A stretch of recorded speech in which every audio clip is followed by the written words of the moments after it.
अतुल लोंढे पाटिल जी, देखिए कैसे आपको 80-20 याद दिला देंगे। वो कहेंगे सबका साथ सबका विकास तो सिर्फ कहने की बात है, जब चुनाव आता है तो बीजेपी 80-20 पर उतर आती है। अतुल जी, क्या है कि सिद्धार्थ यादव जी विवेकानंद जी को तो मानते ही होंगे, तो विवेकानंद जी को मानते हैं तो एक बात बता दूं कि उन्होंने कहा था कि इस देश में जो कन्वर्शन हुआ है या लोगों ने अलग अलग धर्म को स्वीकारा है, उसकी वजह है इस देश में ऊंच नीच मानने वाले लोग। अब ऊंच नीच मानने वाले लोग कौन है? जो तो महिला को भी बराबर का नहीं मानते हैं। तो पहले मोहन भागवत जी ने यह कहना चाहिए कि हम मनुस्मृति को सिरे से नकारते हैं।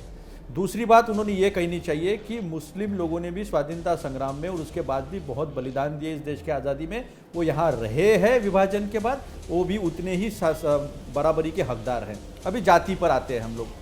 अखिलेश यादव जी, अभी ये सिद्धार्थ यादव जी है, अखिलेश यादव जी मुझे याद है एक मंदिर में गए थे, तो वो मंदिर से बाहर जाने के बाद उस मंदिर को पवित्र किया गया।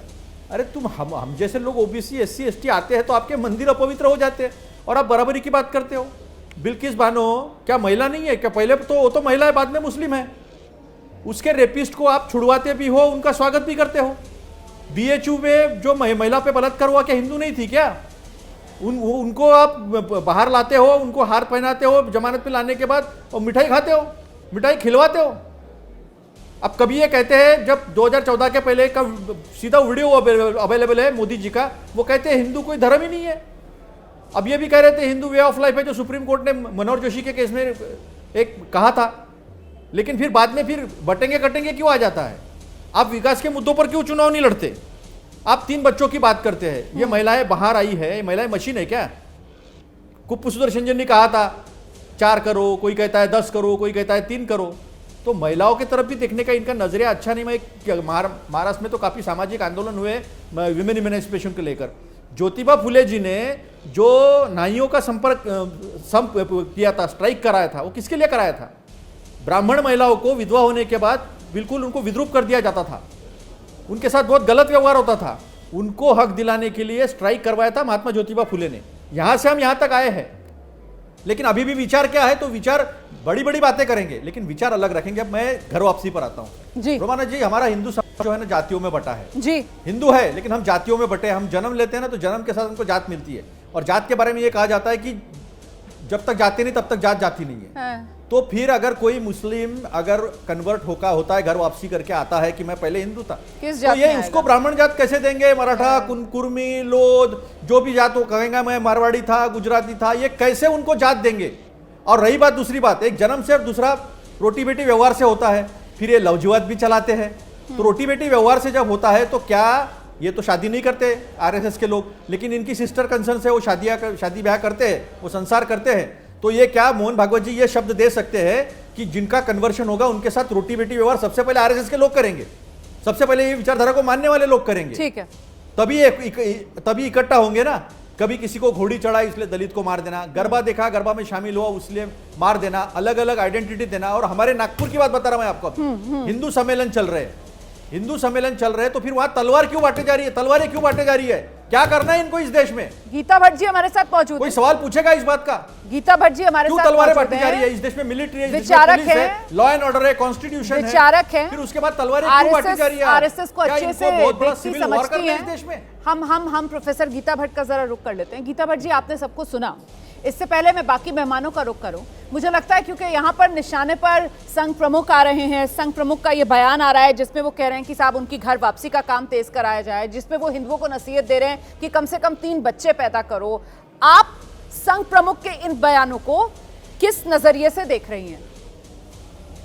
रोमाना जी, पहले तो भाटी जी से लेके समाजवादी पार्टी के प्रवक्ता और बाकी सभी को जो मैं सुन रही हूँ जी, मतलब जो है हम 20वीं शताब्दी से 21वीं शताब्दी में आ गए। 2 कमीशन बैठ गए जिन्होंने कि संघ को क्लीन चिट दी, और फिर भी बार बार महात्मा गांधी जी के ऊपर के जो हत्या है उसका झूठा आरोप बार बार संघ में, पता नहीं वो अभी कितने और दशकों तक लगाते रहेंगे।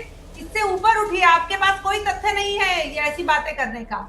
दूसरी बात मैं यहाँ बोलना चाहूंगी, देखिए जो बार बार ये विषय आ रहा है ना, देखिए यहाँ सभी बड़े प्रबुद्ध लोग हैं। मैं समझती हूँ थोड़ा सा अगर पढ़ेंगे ना, अगर अभी इस समय जिस प्रकार का शोध हो रहा है कि प्रजनन दर पूरे सिर्फ भारत की नहीं, अगर आप पूरे विश्व भर को, अगर विश्व भर में भी अगर थोड़ा सा जो शोध हो रहा है इस विषय पे जनसंख्या को लेके अगर उसे पढ़ेंगे तो एक अलार्म बेल, जितनी बड़े बड़ी संस्थाएं हैं उन्होंने अलार्म बेल रेज करी है कि 2000 जितना शोध हो रहा है वो बता रहा है कि 2050 के बाद जो सिर्फ 40 देश ऐसे रह जाएंगे जिनकी जो प्रजनन दर जो आगे जो समाज को आगे बढ़ा सकती है 2.1%, सिर्फ 204 में से सिर्फ 40 ही ऐसे देश रह जाएंगे और 21वीं शताब्दी के अंत तक तो सिर्फ 5 से 6 देश जो कि अफ्रीका में है वो रह जाएंगे कि जिनकी प्रजनन दर ऐसी रहेगी जो आगे भी अपने समाज को बढ़ा सकेंगे। तो ये अपने आप में एक जो जिसे कहते हैं ना वैज्ञानिक रूप से जो रिसर्च कर रहे हैं, शोध कर रहे हैं, वो लोग इस विषय को लेकर आ रहे हैं। तो अगर थोड़ा गंभीरता से इस विषय को पढ़ा, जो ये विषय सरसंघ चालक जी ने रखा है वो इस दृष्टिकोण से रखा है कि एक हर समाज को ये सोचने की आवश्यकता है। लेकिन गीता जी आप काफी महत्वपूर्ण जानकारियां यहाँ पर रख रही हैं, कैसे दुनिया भर में जो है वो रिसर्च हो रही है और क्या क्या रिसर्चर्स जानकारियां रख रहे हैं। लेकिन आप जो बात बता रही थी कि इंडिया में 1.9% है ना जो फर्टिलिटी रेट है, और हमारी जो अभी आबादी है दुनिया में सबसे ज्यादा आबादी वाला देश हिंदुस्तान है। अच्छा, दर्शकों को यह जानना चाहिए कि 2068 तक 2068 तक दुनिया में सबसे ज्यादा आबादी वाला देश कौन सा रहने वाला है? हिंदुस्तान रहने वाला है। यही स्थिति रहेगी और तब भी ऐसा नहीं होगा अचानक से हम आबादी में पीछे हो जाएंगे, लेकिन तब जो हमारा आबादी है वो थोड़ा घटनी शुरू होगी। फिलहाल प्राथमिकता क्या आबादी पर देने की है, नंबर 1। दूसरी बात, देश के अंदर तो नागरिक चाहे हिंदू हो, चाहे मुसलमान हो, चाहे सिख हो, चाहे ईसाई हो, चाहे पारसी हो, चाहे जैन हो, हर धर्म के लोग रहते हैं।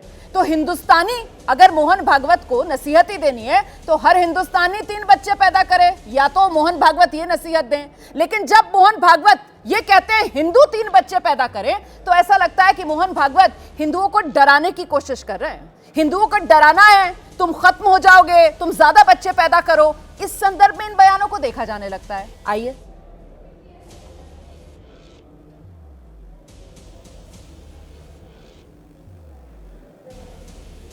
गीता जी।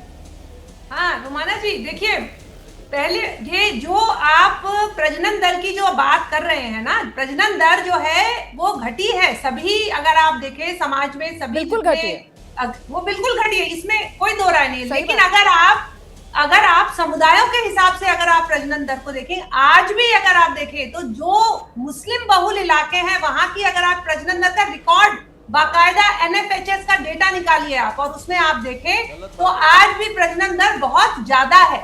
आज भी समाज में उनको इस बात के लिए क्या शायद जो है शिक्षा की कमी का मुझे लगता है कि दर्शकों को जानना चाहिए कि जो सबसे ज्यादा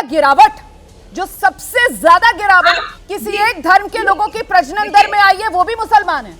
सबसे ज्यादा डिक्लाइन अगर किसी का फर्टिलिटी रेट हुआ तो वो मुसलमान नहीं कर रही है। आपकी बात बिल्कुल ठीक है, आप और मैं हम एक ही पेज पे हैं। मैं बिल्कुल आप ठीक कह रहे हैं कि कम हुई है, लेकिन आज की भी अगर आप परिस्थिति में अगर देखेंगे तो वो प्रजनन दर आज भी बहुत ज्यादा है। तो इस चीज को ध्यान में रखते हुए बिहार में अभी अगर आप देखें नहीं, लेकिन वो मोहन भागवत जी के हिसाब से तो मोहन भागवत जी तो कह रहे हैं 3 बच्चे पैदा करें, वो तो 3 बच्चे पैदा करने की बात कर रहे हैं ना। और उस लिहाज से तो मुसलमानों की भी प्रजनन दर कम हो गई है। मुसलमानों की प्रजनन दर देश का अगर औसत 1.9 है तो मुसलमानों का 2.1 है, तो उस लिहाज से तो मुसलमान भी 3 बच्चे नहीं पैदा कर रहे हैं। इसीलिए तो मैंने कहा अगर मोहन भागवत जी को देश की चिंता है, देश की आबादी की चिंता है, तो देश के नागरिक धर्म के आधार पर तो नहीं चुनेंगे मोहन भागवत, है ना। वो तो देश की बात करते हैं, राष्ट्रवाद की बात करते हैं। जी ने कई मंचों पर ये भी बात कही है, उन्होंने ये बात कही है कि हिंदू और मुसलमान उनका DNA एक ही है। सही। जो भारत में रहने वाले मुसलमान है 90% से अधिक वो है जिनका कभी आज से शताब्दियों पूर्व या कुछ समय पूर्व जिन्होंने समय के द्वारा धर्म परिवर्तन जिनका हो गया। लेकिन ये बात जो है इसको जो है किसी एक समाज को जो जितना ज्यादा प्रबुद्ध होता जाता है, शिक्षित वहां अगर आप देखें तो प्रजनन दर कम होती जा रही है। ठीक है, उसको जब ये प्रश्न वहां पूछा गया तो उसके उत्तर में उन्होंने इस बात को कहा। ठीक है।